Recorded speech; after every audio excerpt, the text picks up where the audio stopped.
मित्रांनो, नमो बुद्धाय, जय भीम, जय भारत.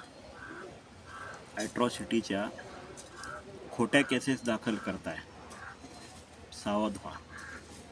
वेळ अजूनही गेलेली नाही, सावध व्हा, अन्यथा तुम्हीच जेलमध्ये जाताल.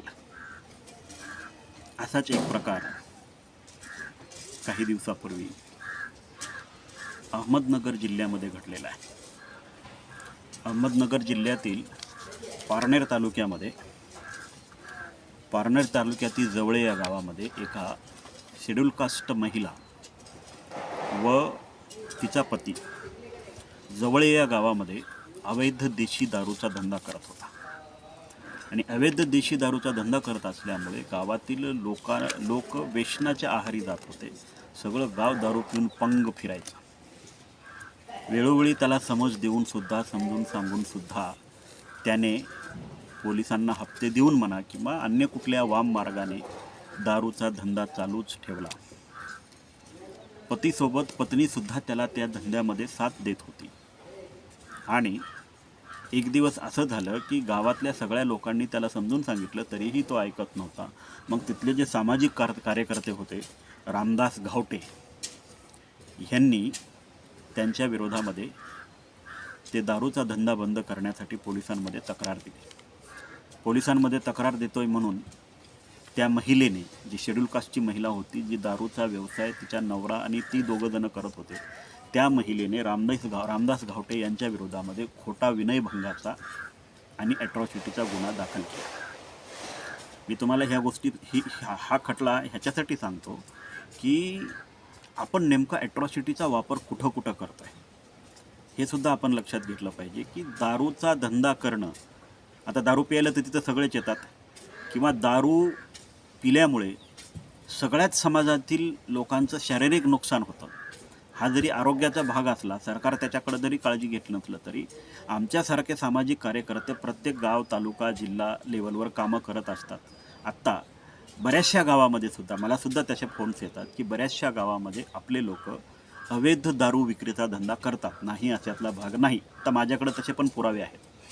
आणि गावातली लोक ज्यावेळेस त्यांना ते बंद कर म्हणून जातात, त्यावेळेस ते त्यांच्यावरच खोट्या ॲट्रॉसिटीच्या केसेस दाखल करतात. अशा केसेस बऱ्याच ठिकाणी झालेल्या आहेत. आणि सहजासहजी सांगून ते बंद करत नाहीत. मग ते दारूचा धंदा ते काही बंदच करत नव्हते. हा विषय अहमदनगर जिल्ह्यातील आहे आणि ताजा विषय आहे.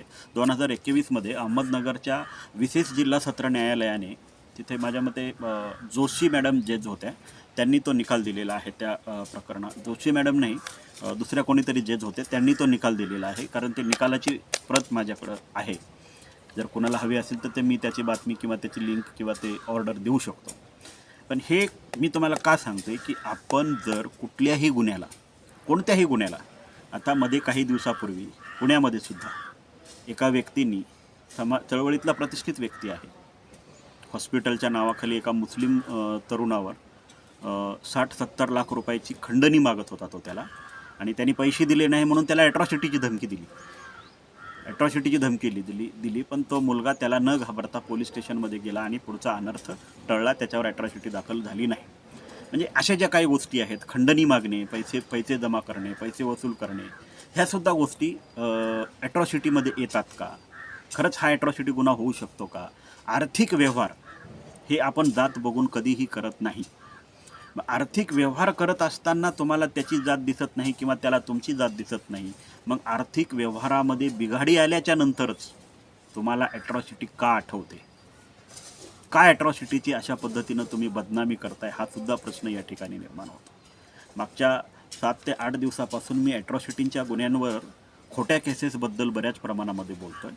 आणि विशेष बाब म्हणजे मला तुम्हाला याच्यामध्ये सांगायला असा आनंद होईल, आपल्या बऱ्याचशा आडानचोट लोकांना हे माहिती नाही की ॲट्रॉसिटी हा जो कायदा आहे ना, ह्या कायद्याबद्दल जेवढी जागृती ॲट्रॉसिटी समर्थकांमध्ये व्हायला पाहिजे, तेवढीच जागृती विरोधकांमध्ये सुद्धा व्हायला पाहिजे.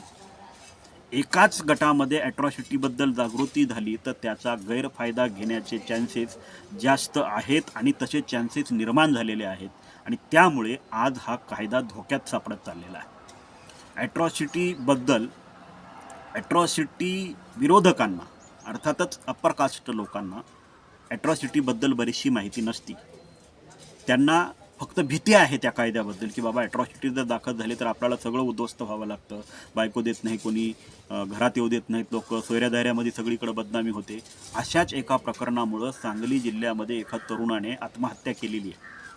तिथला एक सरपंच आहे, त्या सरपंचाने त्याला ॲट्रॉसिटीची धमकी दिली, मी तुझ्यावर ॲट्रॉसिटी टाकतो असं सांगितलं आणि तो गावातून कुठंतरी पोलीस स्टेशनला गेला. मग ह्या पोराला वाटलं की तो माझ्यावर ॲट्रॉसिटी टाकायला गेला आणि तो ॲट्रॉसिटी टाकायला गेला म्हणून त्या मुलाने अक्षरशः आत्महत्या केलेली आहे.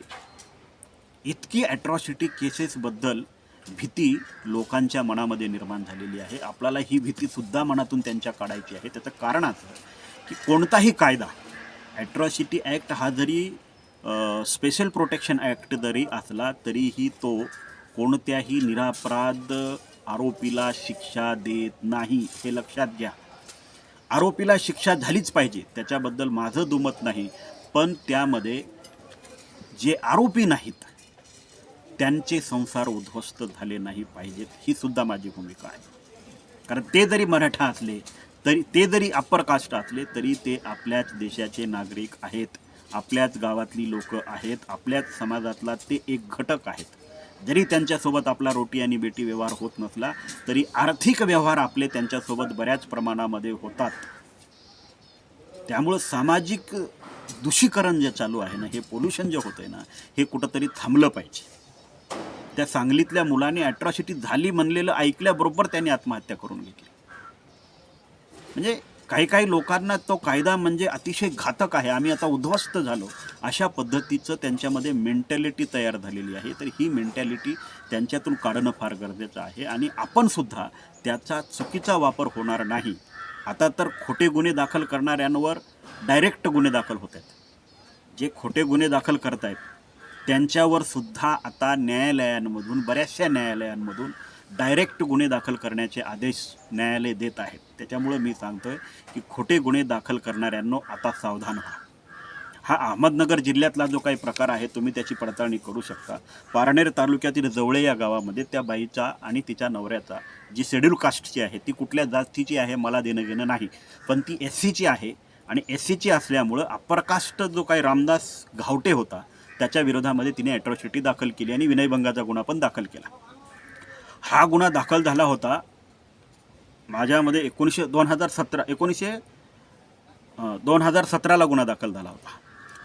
त्यानंतर 2021मध्ये ह्या गुन्ह्याचा निकाल लागला आणि ॲट्रॉसिटी जी केस आहे ती खारिज करण्यात आली, ॲट्रॉसिटी त्याच्यावरून हटवण्यात आली. त्याचं कारण असं की त्या व्यक्तींनी, रामदास घावटे या व्यक्तींनी त्या केसमध्ये त्या महिलेचा नवरा गावामध्ये अवैध दारूधंदा करतो याचे इतके पुरावे कोर्टाला सादर केले, इतके पुरावे कोर्टाला सादर केले की कोर्टाला सुद्धा नाविलाजाने ती केस ॲट्रॉसिटीची त्याच्यावरची डिस्कार्ड करावी लागली, रिजेक्ट करावी लागली आणि त्या महिलेवर विनयभंगाचा जो गुन्हा तिने खोटा लावला होता तो सुद्धा त्यातून रिजेक्ट झाला.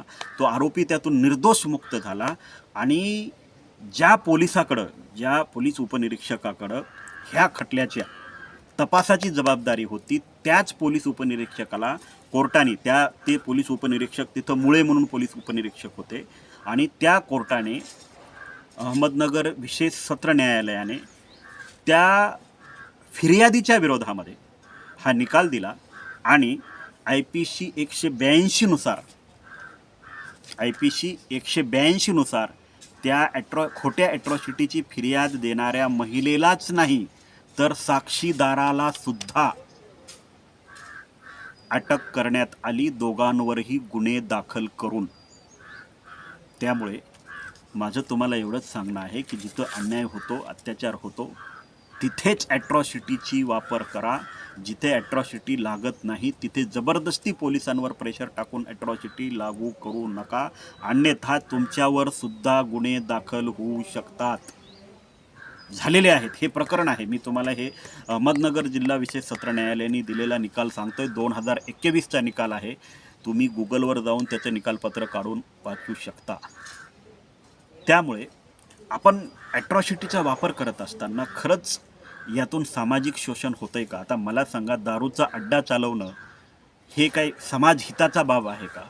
आणि तिथं दारू प्यायला सगळ्या जाती धर्माची लोक येतात, त्याच्यामध्ये ॲट्रॉसिटीचा विषय कुठे येतो? ॲट्रॉसिटीचा विषयच येत नाही. तरीही खोटी ॲट्रॉसिटी त्या रामदास घावटे नावाच्या व्यक्तीवर त्यांनी केली आणि जवळपास 4 ते 5 वर्षांनी तो निकाल लागला आणि 2021मध्ये रामदास घावटे नावाचा व्यक्ती त्या केसमधून निर्दोष मुक्त झाला आणि न्यायालयाने PSI मुळे जे त्या केसमध्ये तपासी अधिकारी होते त्यांना आदेश देऊन IPC 182 नुसार फिर्यादी आणि साक्षीदार दोघांनाही अरेस्ट करण्याचे अधिकार दिलेले आहेत.